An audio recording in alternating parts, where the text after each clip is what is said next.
Vale, ahora sí. Well, good morning, everyone.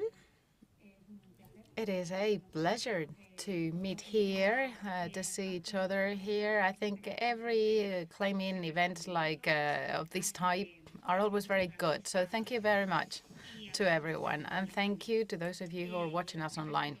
Let me introduce myself. My name is Sara.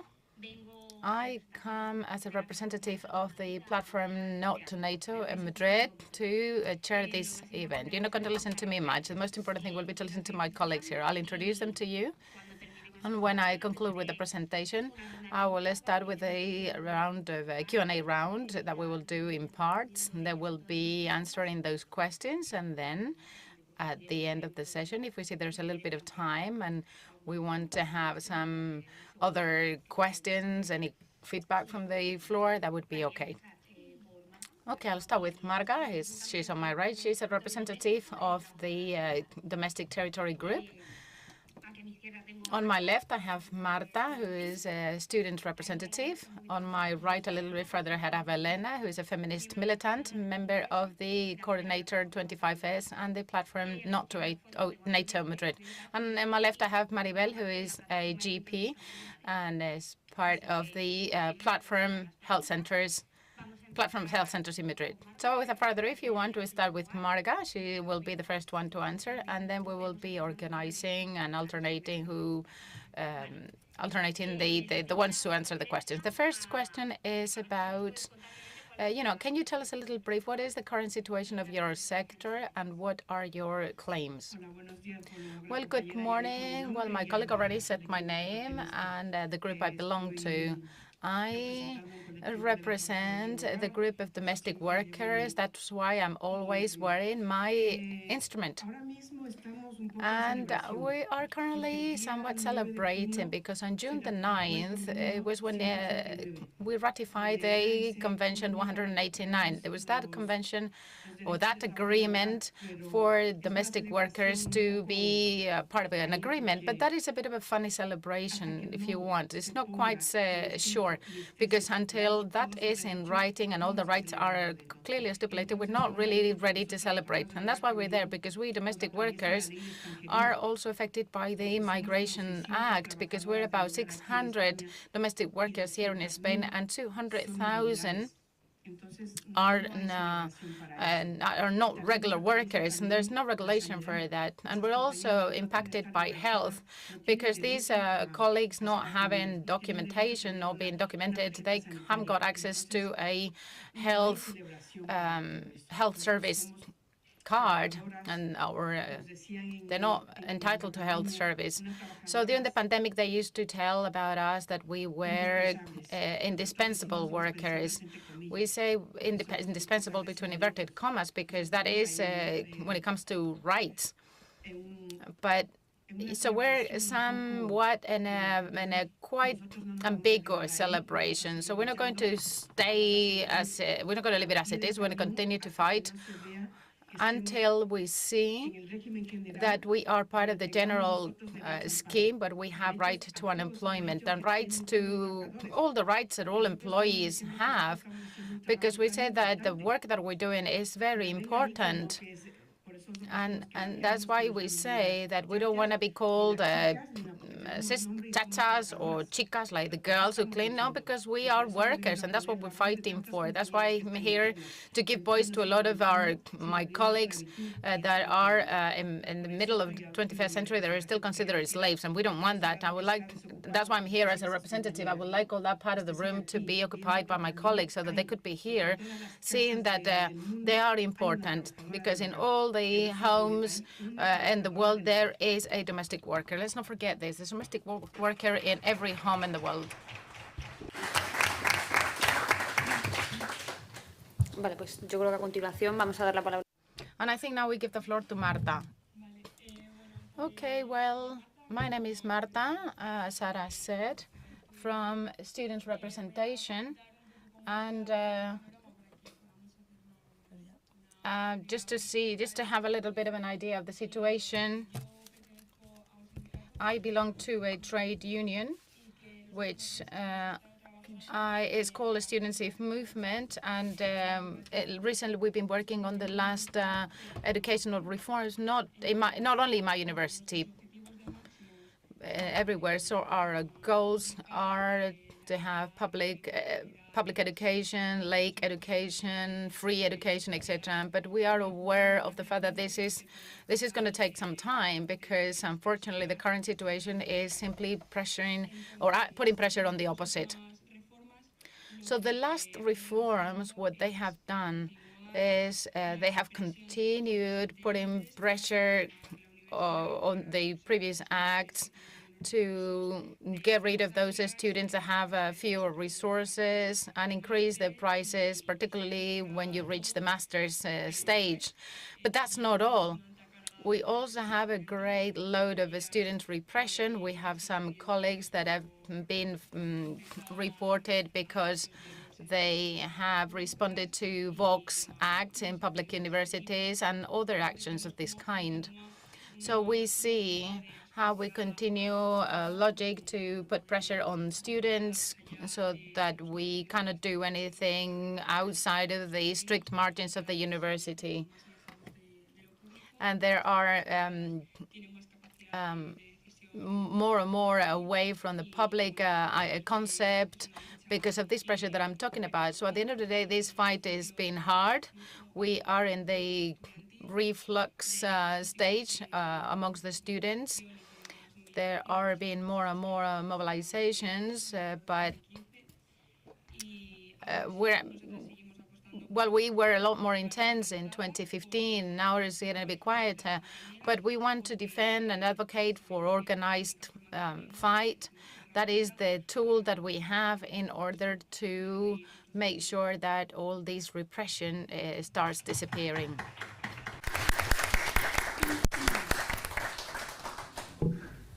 Vale, pues a continuación, si os parece. Okay, now I'll give the floor to Maribel. Well, good morning, everyone. First of all, I'd like to thank the organizers for inviting our health sector to participate in this session. And also like to thank you because I'm going to give some figures. So thank you to Audita Sanidad, which is a platform that analyzes all the budgets, the spending, the contracts, and it reports all the crimes being committed in Spain with regards to the deviation of public funds to private entities. Marta was talking about the pressures that they are suffering in education. I think in the last 20 years, the most impacted sectors, the West treated sectors have been education and health, and that is because of the different policies of the different governments. In health, we've been seeing cuts pretty much since the crisis of 2008. In 2008, the money allocated to the percentage of the GDP allocated to health was 6.6%. It was, and now in 2022, we've once again reached 6.2%. So the truth is that if we compare ourselves to Europe, which is the parameter that we compare ourselves with, studies estimate that we should reach 7.5, and that out of the 7.5 of the GDP, 25% should be allocated to primary care. Primary care is something we always talk about, and we always say that is the initial entry step of the citizen to the health care system. For us, that's not what it is. For us, that is directly the core space where the life of the person takes place with regards to its relationship with the healthcare service. Out of that 25% that should be allocated to primary care, in some autonomous communities, that is actually down to 14.3. And Madrid, as you know, is the richest autonomous community in Madrid. The one with the highest GDP is the one that allocates the least to health amongst all the autonomous communities, and that has been the case for many years. We're only around 10.7, and we were up in 11.2, even after all the impact of the COVID pandemic. The amount allocated by the government per capita for healthcare is about 1,593. In some autonomous communities, they reach 2,000. Madrid is 1,300, when the European average is 2,243 euros per inhabitant. So as you see, since 2008, when we had the impact of the crisis and the amount of money allocated to health is totally insufficient for what the entire population needs and actually deserves. Let's remember that health is paid by all of us in this country.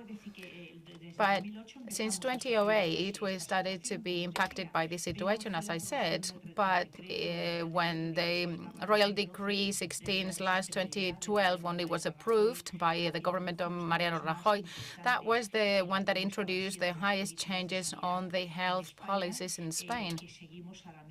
And we are currently suffering the consequences of that Royal Decree. In that Royal Decree, if you remember rightly, they changed the concept of citizen by the concept of insured. So the possibility of any person living in Spain having the right to access a health card and health care, like my colleague said before, that changed there and then. So that Royal Decree left outside of the healthcare system all those people that didn't have either residence documents or work permit. And as such, they cancelled out the universality concept that healthcare system had always had in Spain. That also meant that the turnover rate went down. Those are the jobs that are replaced when people get retired. But that rate went down to like 1 out of 10. So out of 10 people being retired, only one of those was replaced. That gave rise to the shortage of contracts for professionals coming out of the universities. And our nurses and doctors started leaving our country because the contracts that they were being offered were really bad contracts, or simply there was no job for them. The funding went down to unimaginable values. As I said, there were countries that were only for a few days or Monday to Fridays, no weekends, or places that could have or jobs that forced them to work in different places at the same time. Today you work in Madrid, tomorrow you go to a village, depending on the contract that you were offered. And of course, I always say that the best generations, the top heads of a country, those who study medicine, as you know, they have to get 13, 14 points on the baccalaureate test, and then they have to go through the MIR, which is a very difficult exam in order to become resident doctors, resident physicians. Those are people that are very well skilled, and those are people that speak very good English. They're started to go abroad. As you know, thousands and thousands of our young students want for their studies to be approved so that they can work abroad, and so that they go and work in the European healthcare system, say France, Germany, England, everyone else is where our top professionals are currently working. And those that we paid, whose studies were paid by our taxes, and then we get rid of them through law.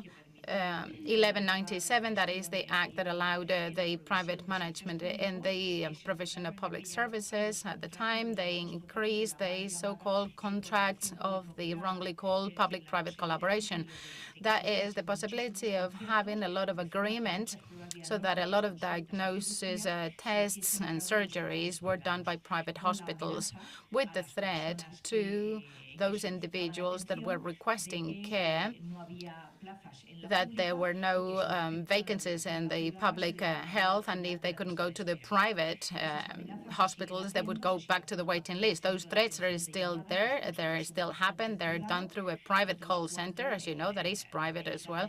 So when the GP gives you permission to have a test, a diagnosis test or a consultation, they always offer the service to be provided in one of these private clinics, part of these agreements. a lot of these hospitals are part of the vulture funds. We have an example here of the Foundation Quirón and the hospital Jiménez Díaz, who is the one that receives most funding in Madrid, which is a public-private hospital.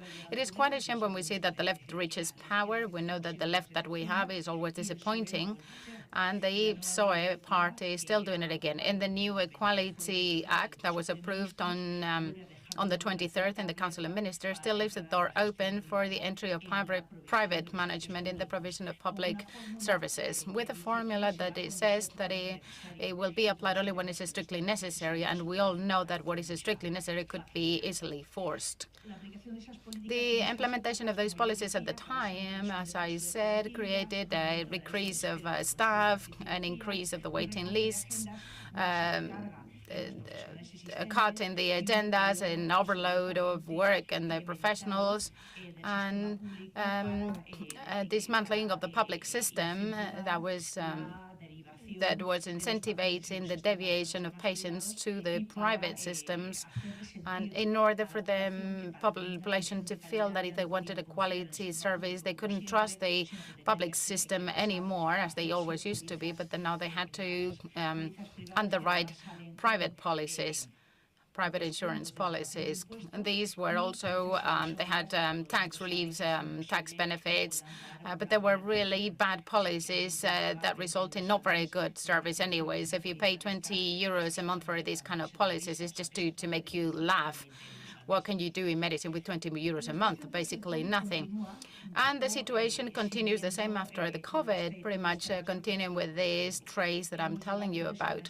So we've reached a situation of shortage of doctors, particularly GPs, as you can see on the press, month after month. The bad planning in the recent years means that very few medicine students actually reach the end of their studies because of the cost of education. Particularly, it is difficult to study in the public universities. They favor in the private universities so that only rich students can actually study. And as a result of that, there are less students than what we need. In the next 5 years, we are going to retire. I will also retire myself. But most of the current GP professionals are going to retire, in primary care, particularly in Spain. And there will not be a turnover. No one will take care of that. So now if you go to a healthcare center and you want to find somebody below 50 years, that is going to be very much impossible. So we're not planning any kind of action for this. All we say is, okay, well, if people finish their medicine studies, they don't want to work on GP and they don't want to get those jobs in order to train, well, we will increase the extra community lot. These extra communities are basically coming from Latin America, and they come to get trained in Spain, but we cannot solve our problem of shortage of physicians through the decapitalization of other countries that are actually in worse situations than ours. That could not be our situation. So as I said, because the very few students finish their studies, when there are vacancies, the professionals don't want to get those vacancies because normally they prefer emergency services because they give them more security. What happens then? Well, people have no doctors. So currently in Madrid particularly, but the situation is very similar in the rest of Spain, but in Madrid we have about 150,000 individuals who have no one behind in their healthcare card. That is a crime that had never happened in this country before, ever. So you basically have your health card and there is no name written in it. You have no doctor assigned. That means that people's health is basically random. You have a different doctor every day and you call and then you will be distributed to one colleague or another. So depending on the colleague, on the physician, they say, well, I'll be calling you. But it may not be the case. Sometimes they call you, the same person calls you, and sometimes not. And that is a rupture of the healthcare which is one of the key values of healthcare, which is also attacking the equity within the system. So what does the community do for that? Well, they say, well, there are no physicians. What can I do? Well, there's nothing I can do. What would I do? Well, what I say is that, well, since people prefer to work in the morning rather than in the afternoon, well, I'm going to close the agendas at 6 p.m. So I close the agenda at 6 p.m. So if you can only work at 7 or at 8 or at 9 in order to, if you can only go and see your GP at 6, 7, or 8, well, you go. But yeah, somebody will pay attention to you, but only whoever is there as the emergency physician. But you will not be able to have that relationship with your GP because that person, that physician, will close his work hours at 6. And then now we get to summer. There are no replacements. What do we do? Well, kids, since there are no pediatricians, we'll send them to other centers. So we only leave pediatricians to some key centers. The parents will take the children wherever they have to. And okay, we'll leave the care in the hands of nurses and administratives. And we'll leave the healthcare center in a very beautiful protocol that it has been launched by this community a few weeks ago, where the nurse and the administrators are the ones that decide that whoever arrives needing help can wait until tomorrow or has to be sent to emergencies, or we call another healthcare center, so that a physician stops doing what he's doing and comes to visit this new patient to this other healthcare center.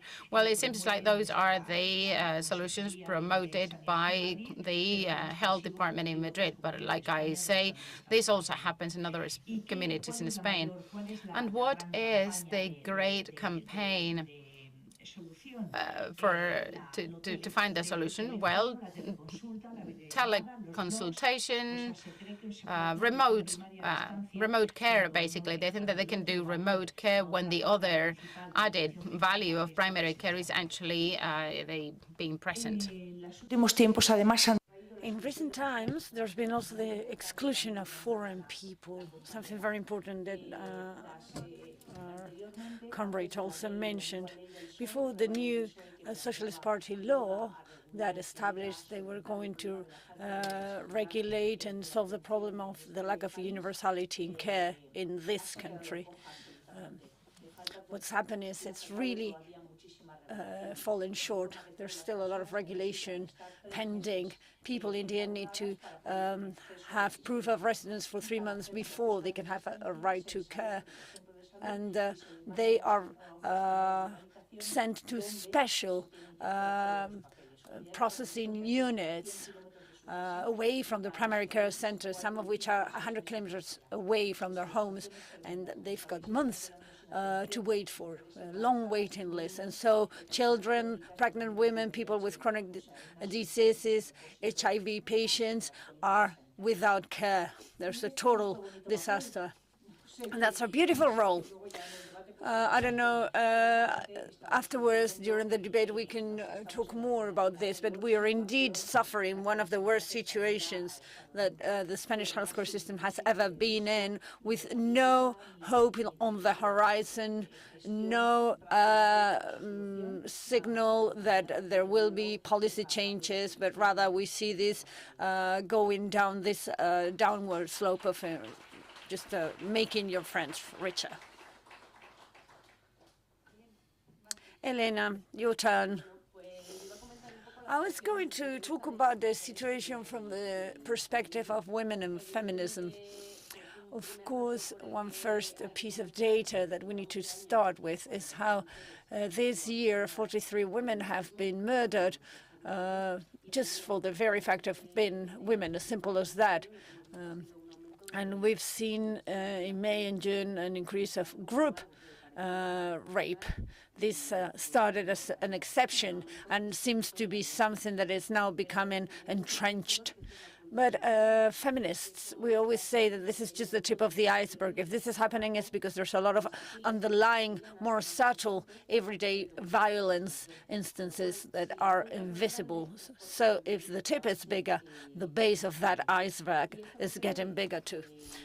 What are the reasons for this? There's been an advancement of feminism. That's why it is obvious that in our state and internationally, feminism has made progress. Self-organization of women has made progress. And in the face of this, there's been also a patriarchal reaction that has responded to these advancement, these advances of feminism, because it is not something to be tolerated that women progress. And how do they respond? Patriarchal structures respond with violence.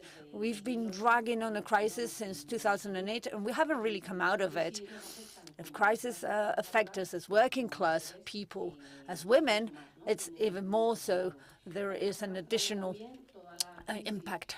We've been dragging on the COVID pandemic crisis consequences also. It is not over, and the comrade doctor has very eloquently explained it.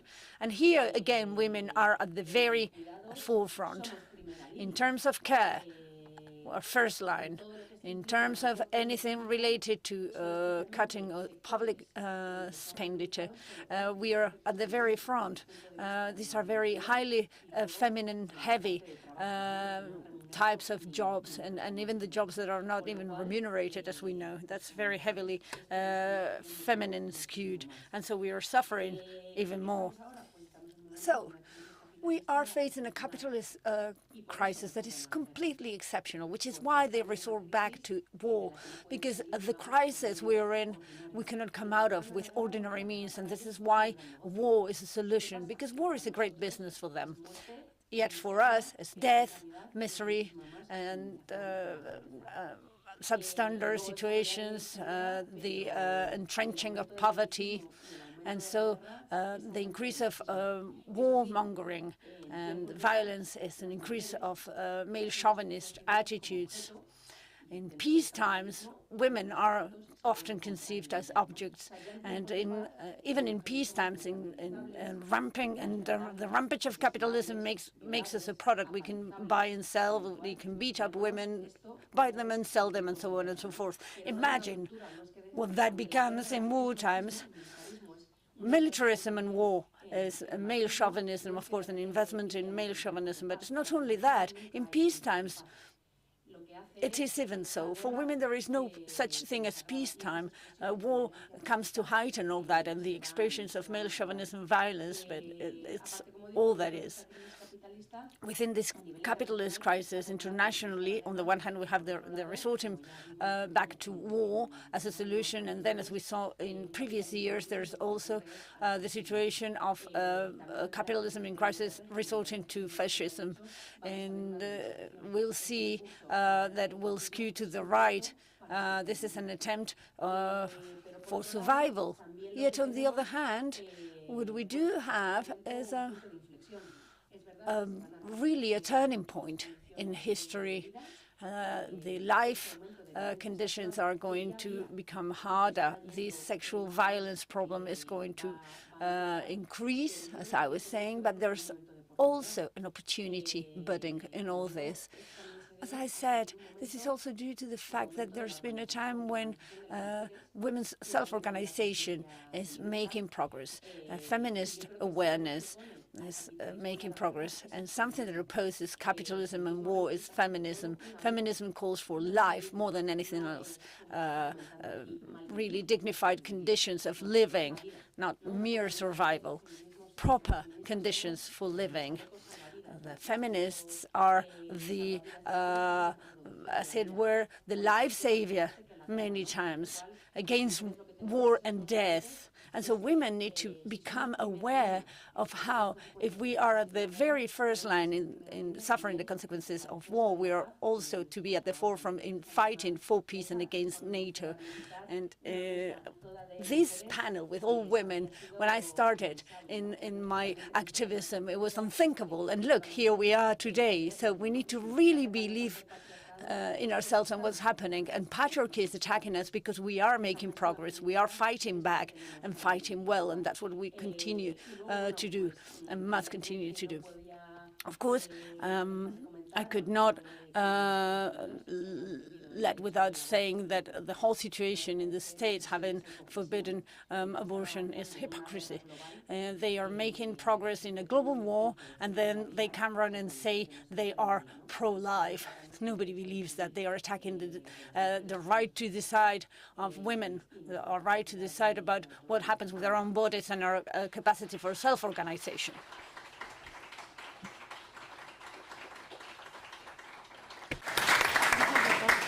Sí, sí, acabo ahí, porque si no me enrollo. Okay, let's now move on. It's been a very good conclusion for this first section. Marta, here we go.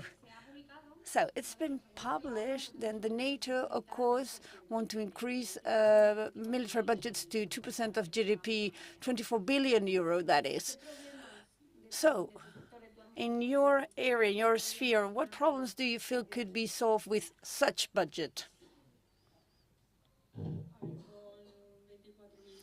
With 24 billion euros additional budget, the question would be, what couldn't we solve, really, rather than what could we solve? It's a huge amount of money for any sector.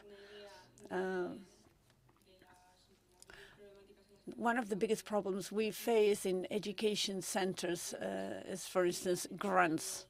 There's less and less grants for the first down payment for enrollment, or, for instance, to have good Wi-Fi connection, proper study materials, even helps that you can really make coexist your work life and your study life. With Bologna, we have to work a lot every week, and then we have a final exam. So we need a bit more time. With more grants, people wouldn't have to work so many hours to support themselves as they are studying, or resort to back loans, or ask our parents to give us money during 5 years. So this would be wonderful. This is a lot of what we could do. Then there's this story of student residences. There are very few public ones in Madrid, and they are increasingly expensive. The ones that do not take students on the basis of your average grades, which is 9 out of 10 right now, imagine, to get a spot. And of course,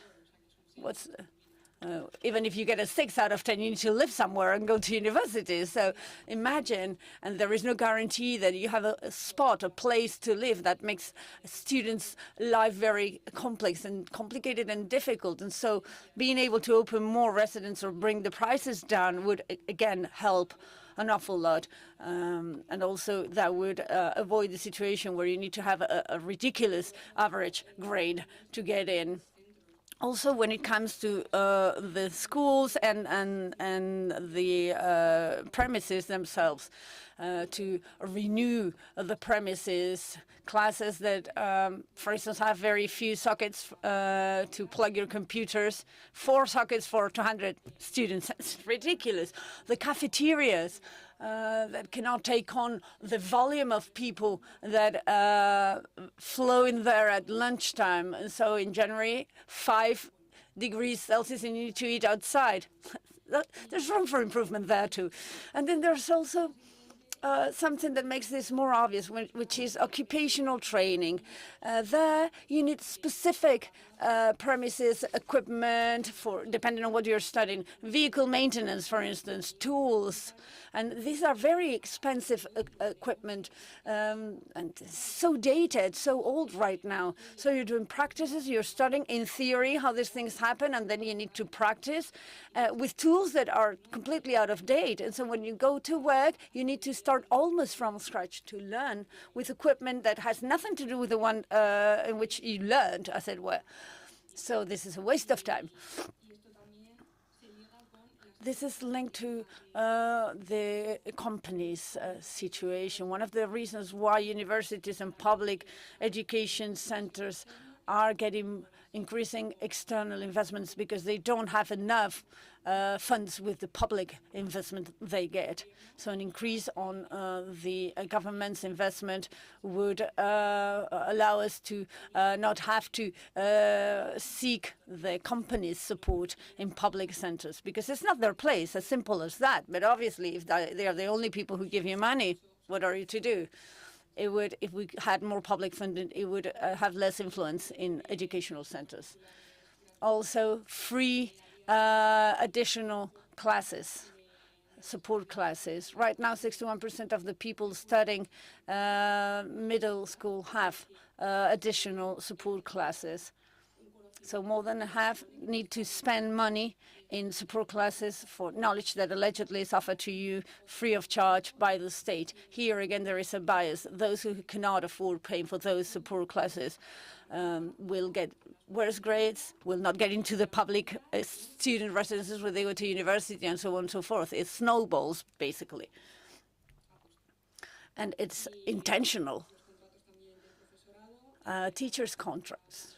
That's another issue. There's a lot of teachers right now that are in a very precarious situation as associate professors. You need to have another job beyond your job as an educator, particularly in university. And this is a phenomenal open window to precarious working conditions for teachers. So this is a whole long list of what could be done. Of course, we need to take into account that even if tomorrow we receive 24 billion in our coffers for education, these improvements would not materialize overnight. It's not only about the money. There's a number of shortcomings that respond to specific stakeholder interests. So we need to focus on that and change and moving the needle in other directions also. Thank you.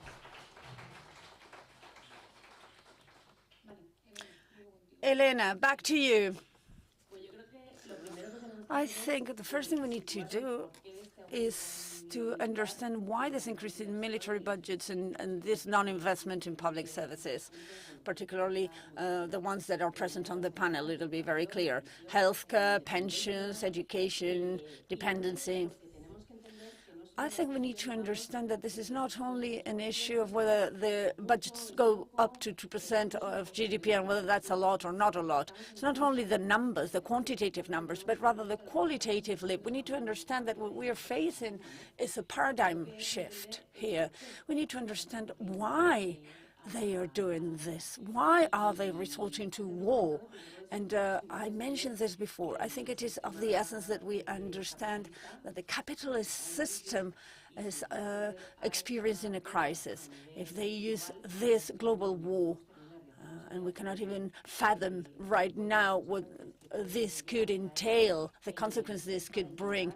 All of this is basically something capitalism does to survive and keep growing. Second World War stories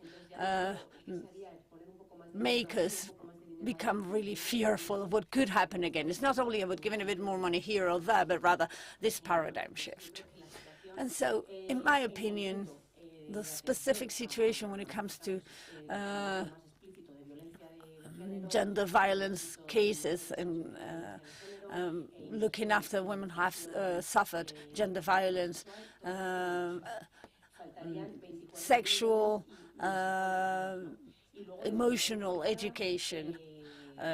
Those are the direct ways where I say we could invest. And then indirectly everywhere else, because the public money's cuts affect women particularly in sectors such as health, education, dependency, care in general, because they are heavily female-skewed spheres. And all those tasks are an overload for us women. If there are no doctors, the ER doctor is going to be the mother, the sister, the aunt.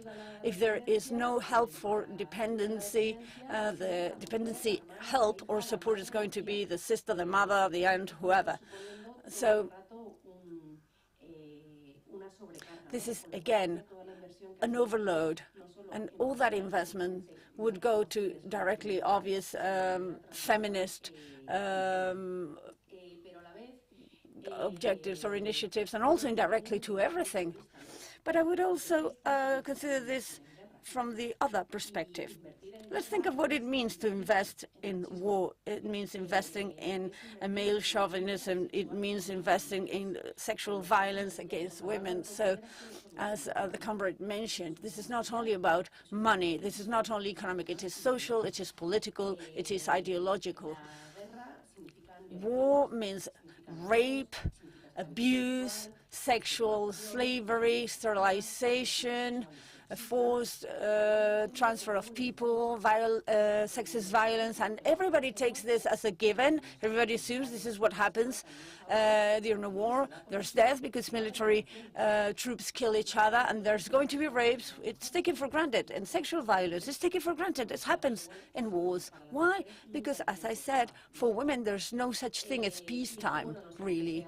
And this is not something that's new. This is not a 21st century situation. This is historical. This is the case always throughout history. No matter when this sexual violence against women has always existed. Our closest case would be the civil war in Spain, and we all have images in our head of women who had their heads shaved off and were paraded and humiliated, raped, and so on. It is true that thanks to feminism, we have managed to make it visible that this sexual violence is there and it needs to be condemned. Often, the same way we count the people death by missile or by bullet, we need to also count the sexual violence aggression victims, which tend to be invisible because nobody is investing or takes an interest in neither fighting it nor making it known. Investing in war is investing in male chauvinism. The military and militarism is investing in patriarchal masculine values. With these rapes, and there's like camaraderie among men. Opponents are feminized to be humiliated as a way of humiliating them. Men are accused of not being manly enough to protect their women because obviously women in wars are only victims. We do not play any other role, do we now? We're just some things that are there. We are raped, and the war is just the same for men, and women have nothing to do with it, apparently. Of course, then, as we've seen in the Ukraine war, there is a promotion of people trafficking and prostitution. We see how the great Europe we've talked about has assassinated, murdered people in Melilla, and yet we were thinking about welcoming Ukraine refugees. Female Ukraine refugees were offered going to, brothels across Europe. That's the kind of welcoming we wanted to give them, apparently. Then there's the story of who's going to take on the responsibility of reconstruction of what happens after the conflict. Then that's women. Women come into it then. And all this violence that increases during wars, it would be naive to think it's going to be focused only on that particular country and the time of war. Those soldiers come back violent, having normalized violent experiences, and they go back to their countries like that. We see in Europe now what it means to invest in Europe, cold showers to save energy and all sorts of crazy suggestions. Why? Because the flip side of this coin, of all this increase in military budget, is cuts in public spending. So investing in war is something that means investing in male chauvinism, I insist. And this is where women's obligation and central role is to fight this back, because I feel we need to make the struggle for peace something that goes beyond investing more. It's something that is around and means really going for social transformation and social justice. Thank you. Marga. Well, the comrades have really shared a lot. But in our sector, with this 24 billion, the house workers could do so much. We could invest in care, because I don't want to go into too detail with this, but obviously it's crazy to invest in war when so many other sectors need investment. And the comrade was talking about, the situation in public health care. This is such lack of humanity. Where are these human rights? I don't think they are even considered anymore. Human rights. You know, our comrades being pregnant go to work, to Social Security, and they don't receive any care, and this person ends up dying, for instance. This has happened. I don't understand this. This is such lack of humanity. It's not only the economy, but we would invest in a regularization of a situation because we want all the workers that have no documentation to have their documentation, that can have a right to health care. And so many rights they are being denied because they are immigrants, women and house workers. And the work we do is so important. It's the work of care. We look after parents, grandparents, children, people who cannot pay that care should also be able to have access to those services. People with small pensions cannot pay a carer. So it would be good to use part of that money to invest in help for that also. What's this war for at the end of the day? I don't understand it, and I don't want to even talk about it or discuss it. But it is clear that we want to fight for peace and rights, equal rights for all, particularly for women and our sector. We are just asking for our human rights to be respected. And that's what I've come here for, as the comrade said when she talked about healthcare. Because we are impacted by all these rapes, the immigrants' law, healthcare, everything. We've got it doubly difficult being women and immigrants and illegal. So you've said everything so wonderfully, I'll leave it here. I don't need to say anything else, really. Thank you.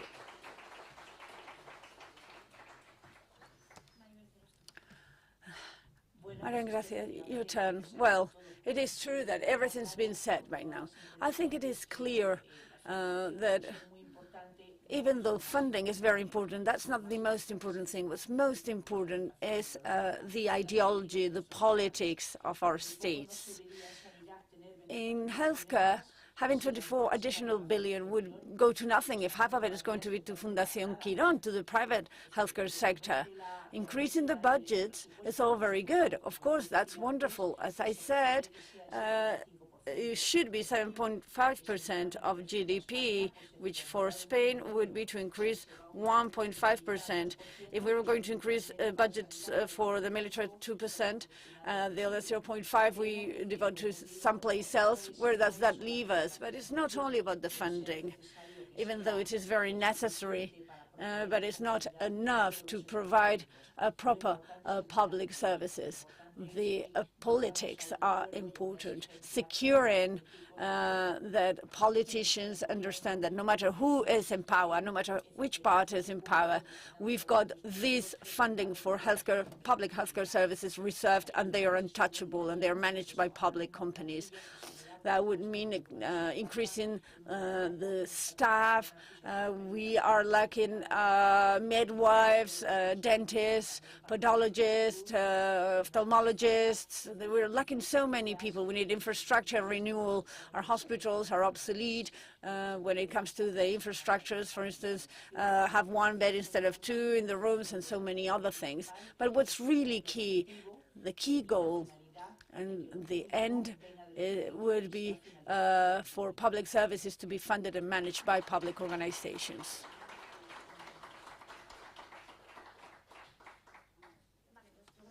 Okay, well, the next question could be very much related to what you shared.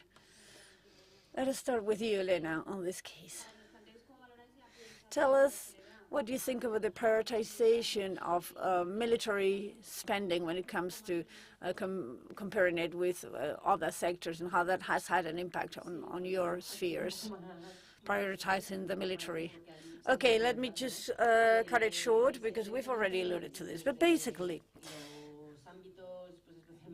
particularly the power spheres and the institutions are not given the right importance to feminism and women's claims and demands, and prioritizing military spending is a double attack. First, on account of what we do not get and the attention we're not given, and secondly, because promoting male chauvinism and militarism go hand in hand. I think there are elements here that we might have glossed over without paying too much attention to them. War and militarism, when we think about wars, we think about soldiers, trenches, bombs, all those images come to mind. But of course, there is a quantum leap now, and so the advancement of militarism is something else too, and we've been witnessing this.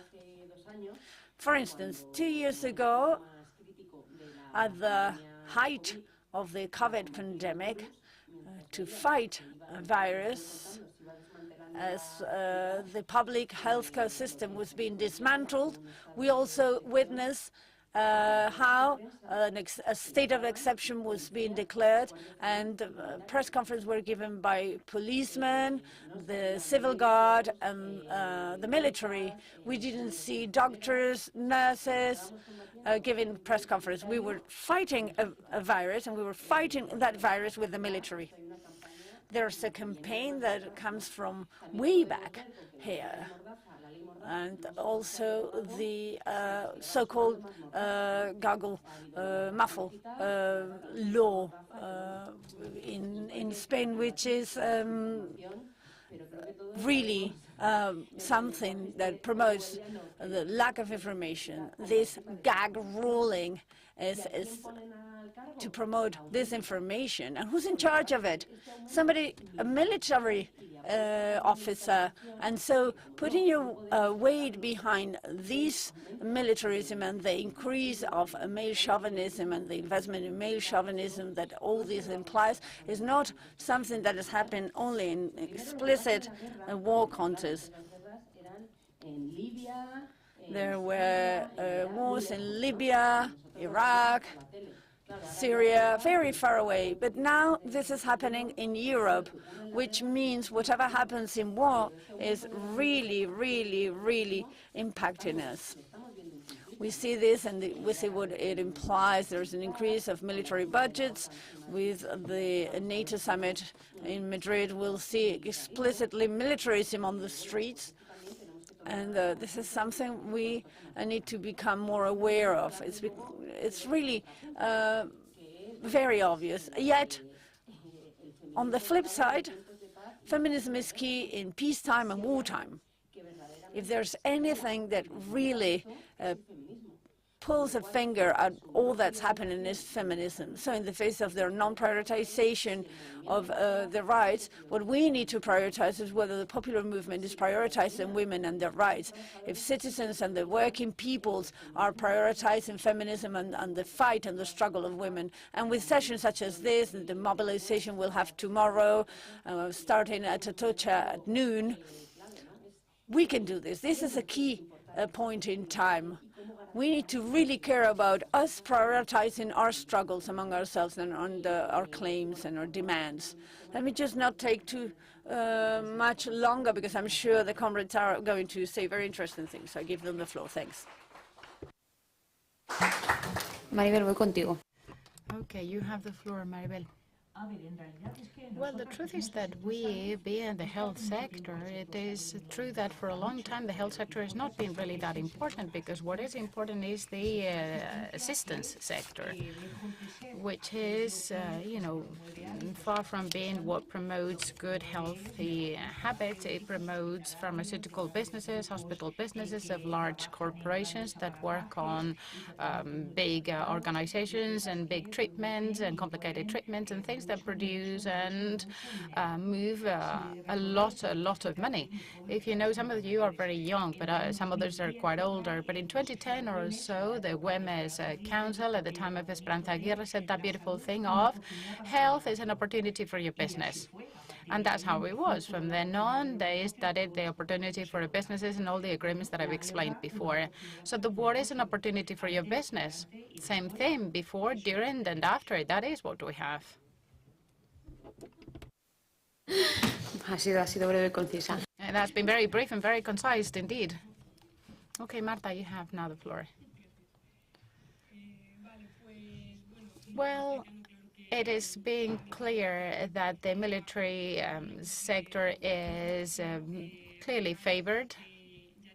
not now, but that has been the case for a long time already, like my colleagues have already said. And that is something that makes sense in the logic that the state operates.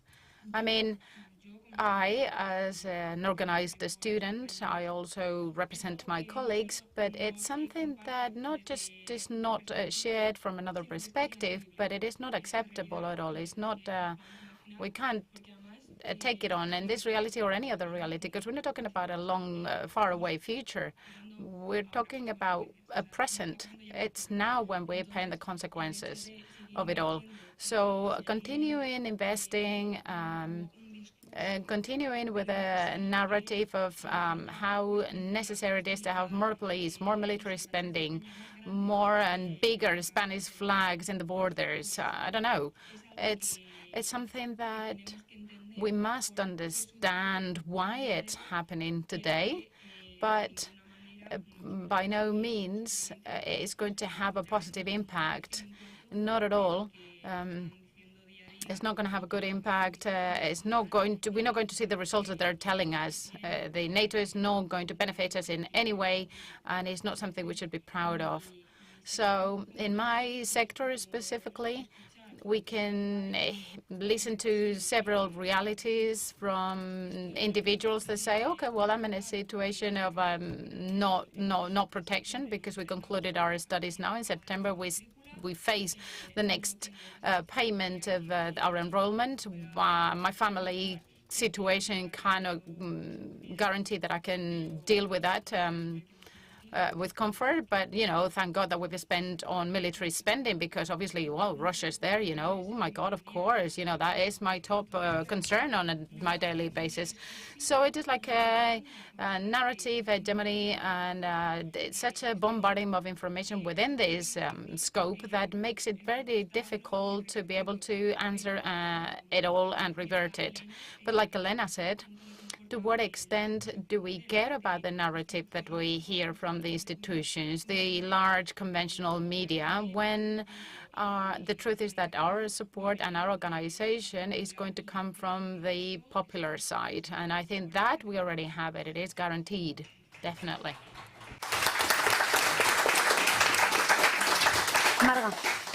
Marga, you close.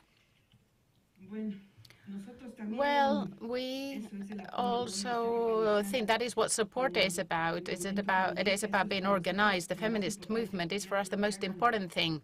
You know, what these military wars do about, well, you know, we're forgotten because we are women and we are domestic workers. Well, that's all, no, but tomorrow we'll be there to support those fights. We'll be on the march. The domestic workers will be there, because if you or my colleague lose their jobs, they know they have right to get unemployment benefits. But we domestic workers, with this war, without this war, we will not have right to that.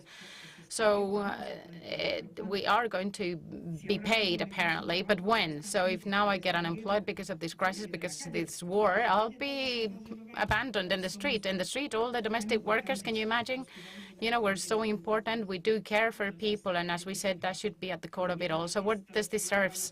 You know, tomorrow we're going to see militaries, yes, but domestic workers will still have to continue going to work. No matter how, we will have to go. If there are no buses, it doesn't matter. We'll go to work. We won't stop, because if we don't go, we'll be fired. We'll see those drones as of next Tuesday above us, all those militaries, all those drones. And what about us? You know, so yes, that's, hey, thank you.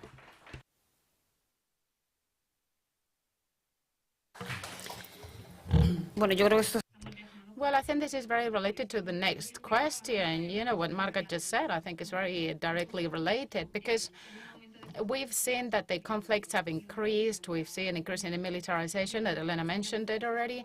And the question is, can this improve, can this worsen, or just nothing, neither or, for the different spaces that we represent here? So maybe this is a little bit about expanding your answers. We're going to start with Maribel now. Well, I think that the answer for everyone is clear. It is that everything is going to worsen.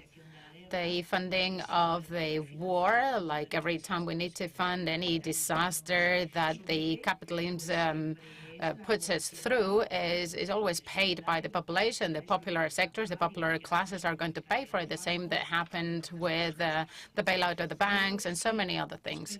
So what I really actually hope is, allow me to say something a bit more personal here, but let's hope it's not the healthcare system again, because we have suffered a lot with COVID, so we would not like to have to suffer, neither for the population or ourselves, to directly be impacted by something else other than our daily work, our normal work that we do. But of course, we know, for example, that here in Spain, we have the military bases that we have, NATO bases and other type of bases. We also have a hospital Gómez Ulla in Madrid, and half of those beds are immobilized in case something happens because of the NATO. So these military hospitals that we have in Spain during the times when we had a mandatory military service were enormous hospitals because they paid service to a lot of they serviced a lot of young people in those days. When mandatory military service ended, for those hospitals to continue existing was for them to start providing services to civil population. So a lot of those hospitals are part of the hospital network of the different autonomous communities. Hospital Gómez Ulla, for example, is a reference hospital of the health center where I work. I work in Carabanchel. Hospital Gómez Ulla is our reference hospital. So if right now the situation continues and Spain becomes more and more involved in it all, and we start seeing people injured and stuff, well, what is going to happen? Well, the hospital will be totally blocked to provide service to the war situation, and it will leave out the care for the civilians, for the people who live in the neighborhood. And the staff in Gómez Ulla is our reference hospital. So what is going to happen? Well, we'll be impacted once again in the situation that is, well, if you want, it's a small thing, but it gives us an idea of how the conflicts actually interfere in the daily life of individuals. So that will be an example that I can actually share with you. So yes, obviously, yes, we cannot talk about health in times of war. That is absolutely incoherent. And so yes, we will be impacted in the worst possible manner.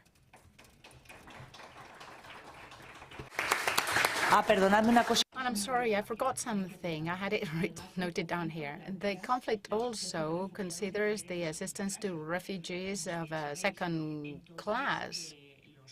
So refugees coming from Ukraine, all my respect to them, of course, they are also suffering.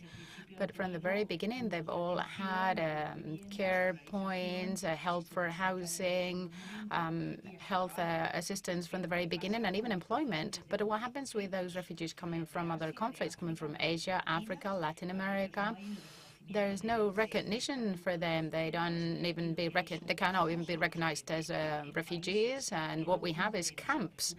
So those countries that more or less meet the human rights, and they become the police of the European borders. And that's where we find the camps. So that is an example of the experiences that we've had.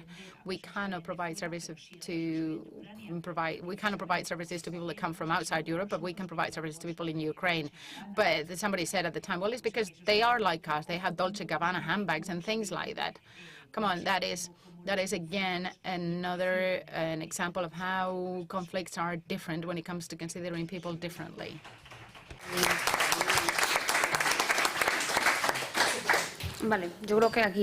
I think Marga can tell us a little bit more here, because this is related with you were saying from the very beginning, right? Yes, it is related, because domestic workers without health care, how are we going to be taken care of if a colleague of ours falls ill and they're going to pay attention to militaries before a domestic worker, then that domestic worker is going to die, right? So, I mean, I just don't even know how to explain it, or it's just so difficult to understand. And there are questions, what answer can we give to this? What do we want to say? I just don't know. I can't understand that. But so if you pay attention to a military, why don't you give some space for domestic workers as well? like a colleague said, we're also fighting because, like you said, we respect all the refugees coming from Ukraine, of course. But what happens if we have a colleague coming from Guatemala, El Salvador, Honduras? They don't have right to that, right? So we want those same rights of those colleagues from Ukraine to be shared by everyone. Otherwise, just don't pay attention to anyone. Just everyone can die, right? We don't want that. So therefore, we want everybody to be paid attention. But if you don't pay service to one, if you don't take care of one, then take care of anyone else, because we all have the right to live. No human being is illegal. Nobody, even less a woman. No woman is illegal. We all have the right to jump over those borders and come here because we're also giving here. We are contributing here. Wherever we come from, we are contributing.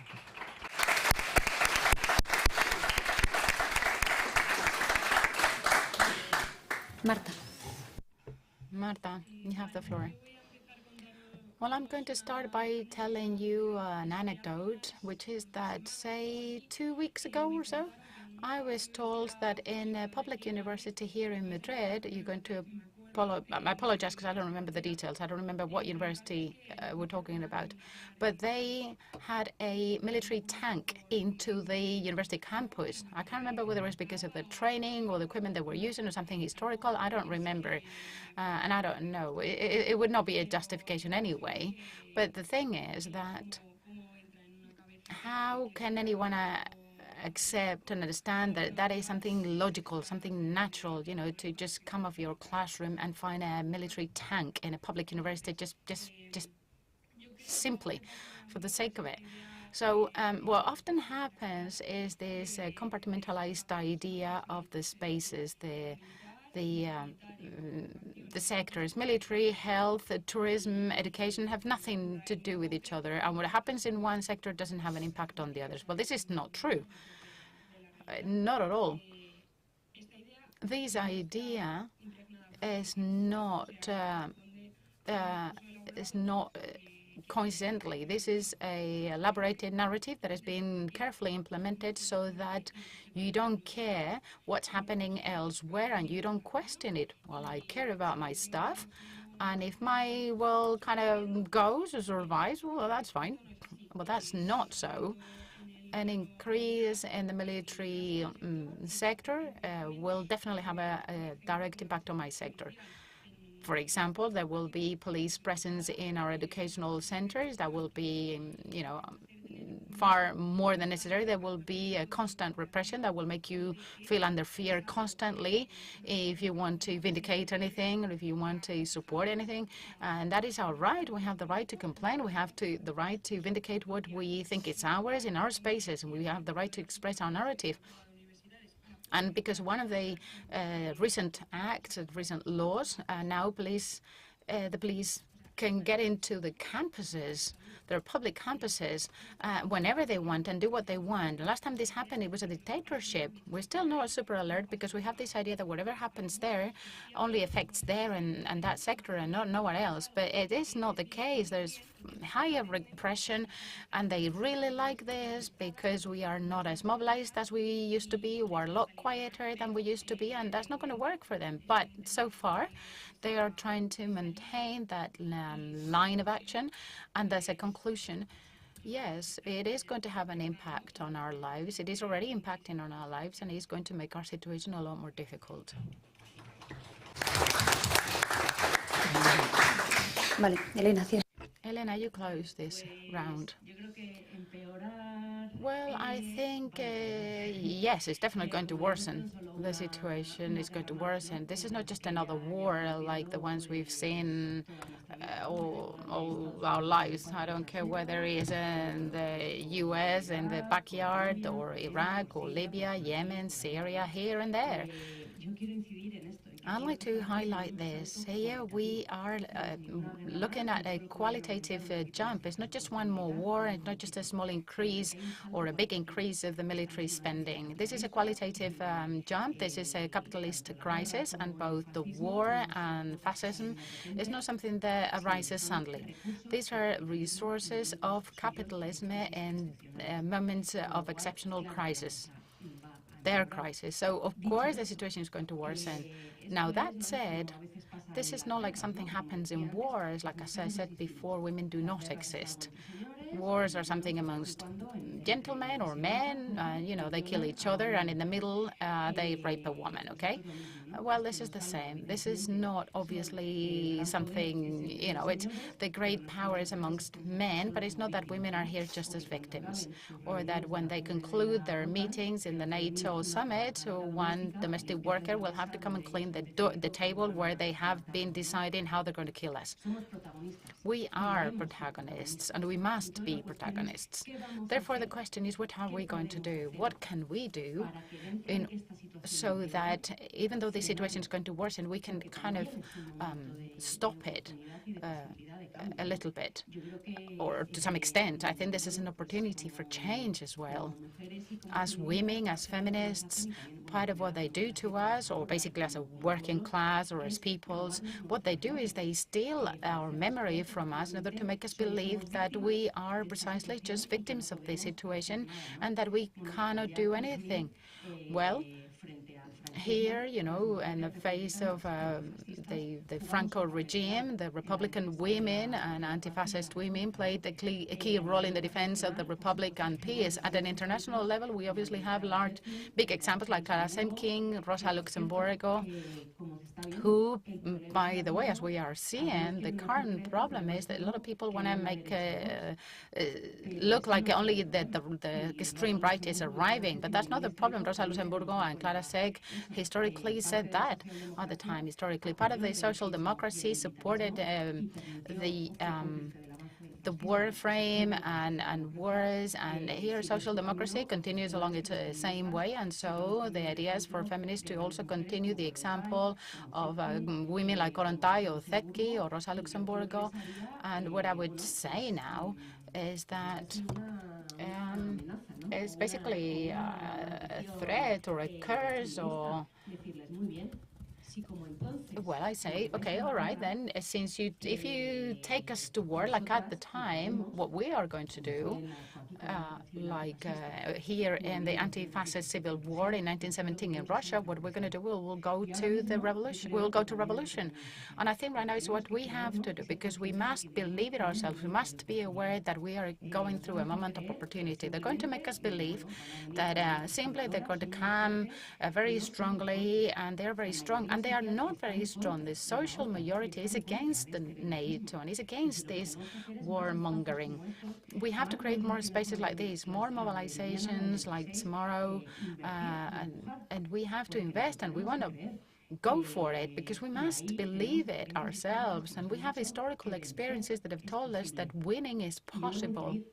And I insist on this, particularly as women, because we are going to suffer twice as much the capitalist attack and the patriarchal attack. We have to play a key role, and without us there will be no peace. And peace is not just the absence of war, it's also social transformation, it's social revolution, it's social justice.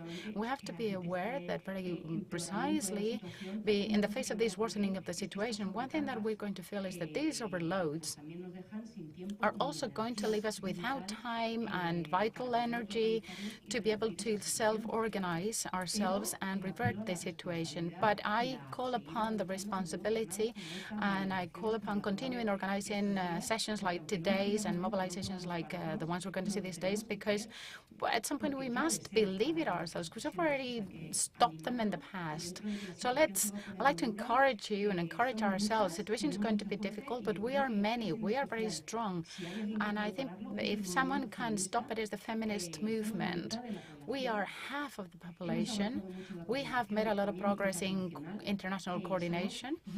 We are a movement that has a very responsible role, that has to be a protagonist in order to precisely defend peace against male chauvinism and violence, and of course that other word that we constantly are fighting, which is the war on classes. Vale, pues ya vamos a ir a la última pregunta. Okay, I think we're now going to move to the last question, which I think has probably been answered. We have been relating everything simultaneously. But in order to conclude a little bit, I would like to ask you to say, okay, with inflation, with the increase in the cost of life, well, those are the direct consequences of the war and the crisis that we are experiencing.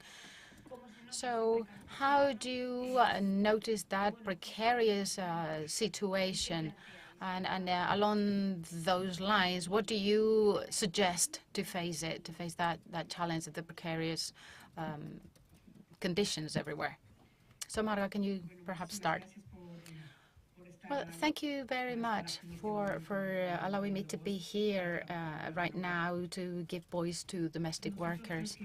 I think that we domestic workers live in a crisis since, who knows, we don't even feel anymore because have minimum wages. We don't have minimum wages. We don't have social security. This is slavery, what we do. So you kind of go, well, what do I do? This is going to have even an additional impact on us? Well, yes. Well, then we continue to fight so that we have rights. But inflation is definitely going to affect us. I mean, let alone those who are not documented. Those of us who are documented, what about our working hours? Like in the crisis, what's going to happen? Before, we probably cleaned 3 days a week. You want it to be as clean as it was? Well, no. So we need to be organized. Inflation will affect us, but we will have to continue fighting because no one is going to stop us and nobody's going to silence us and nobody's going to stop us saying what we're saying. So we'll continue there in the fight.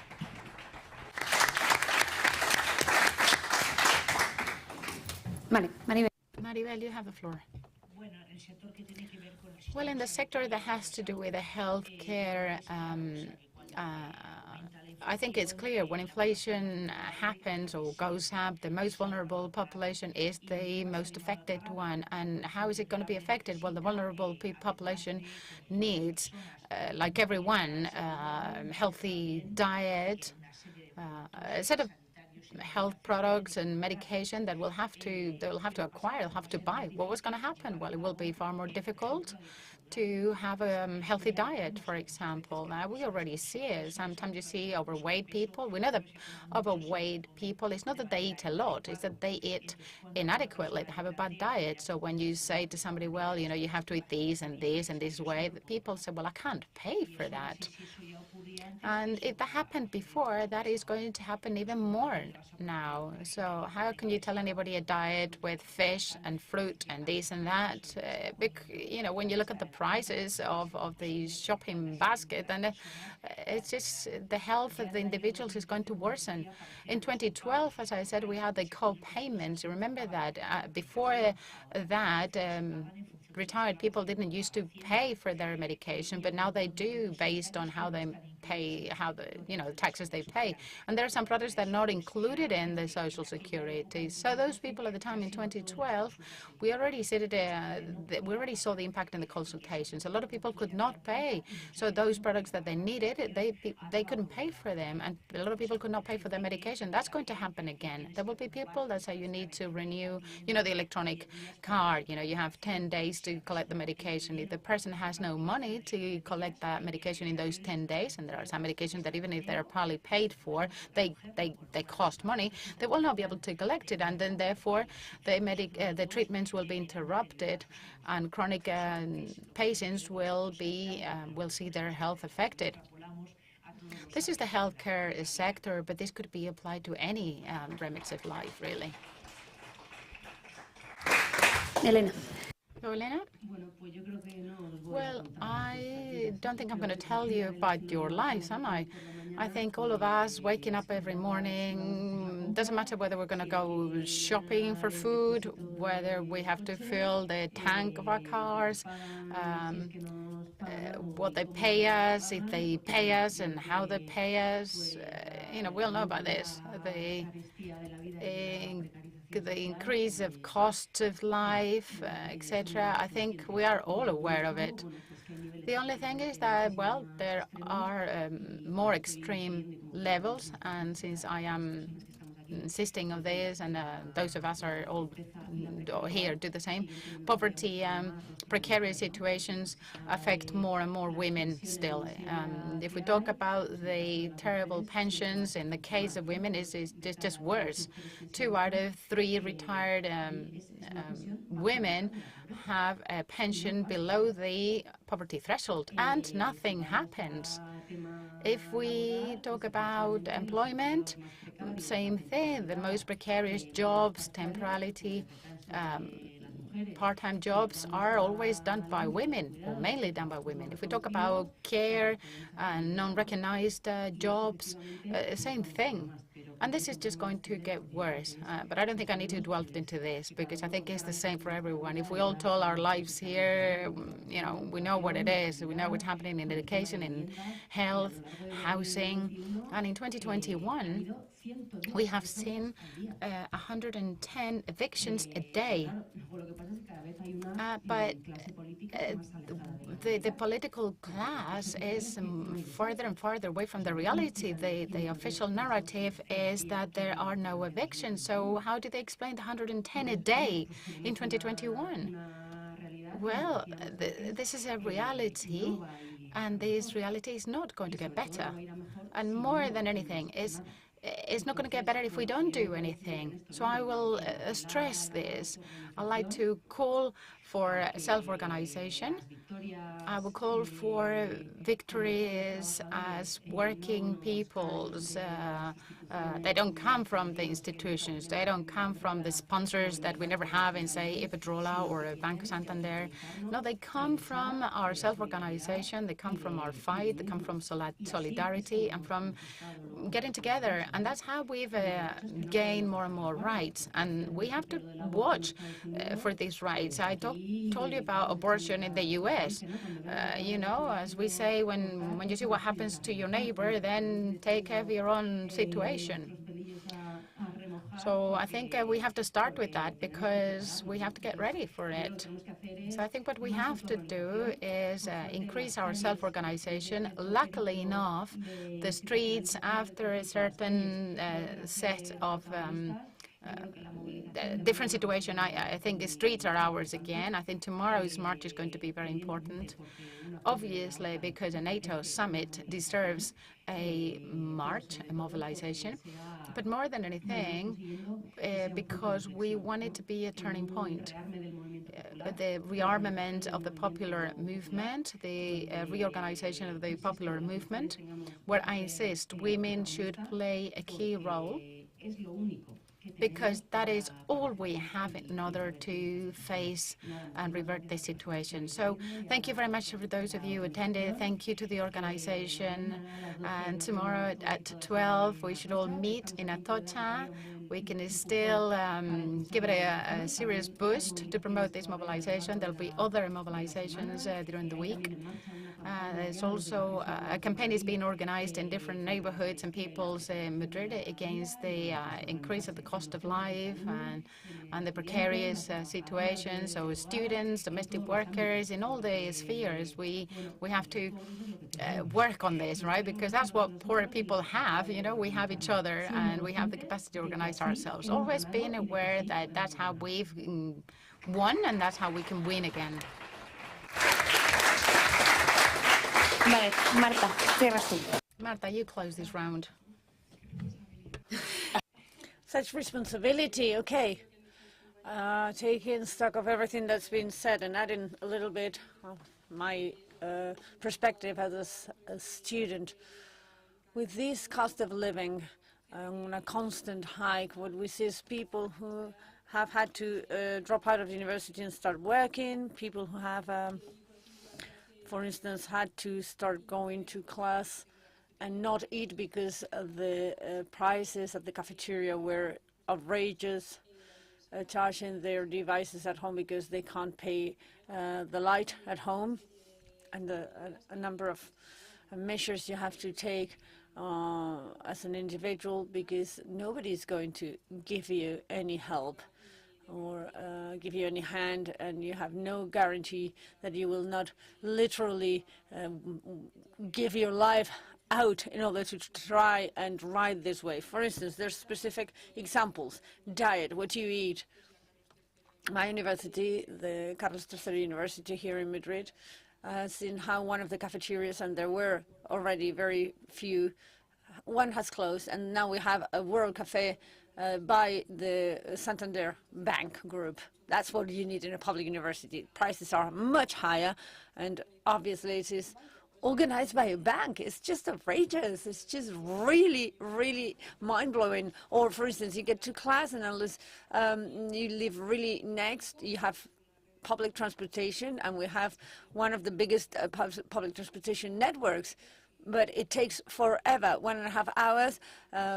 Tickets are really expensive, and people need to get to work. Or if you're driving, oil is so high that, you know, really petrol, filling the tank is wonderful, is it not?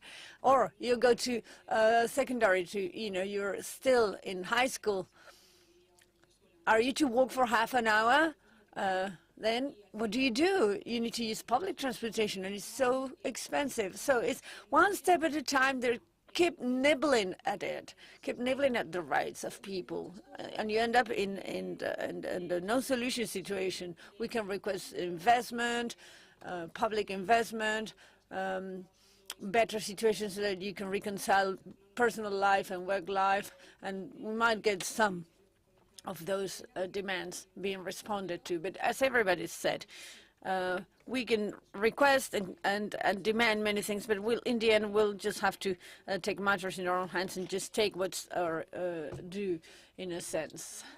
But it is important to listen to other people, listen to other realities, and understand other realities, which is what we've done in this panel, and be organized, self-organized, to be stronger and fight back. So thank you very much for the space and the time.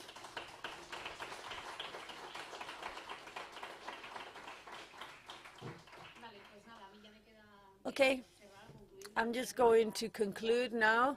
I want to thank you all for having been with us and have shared all your visions.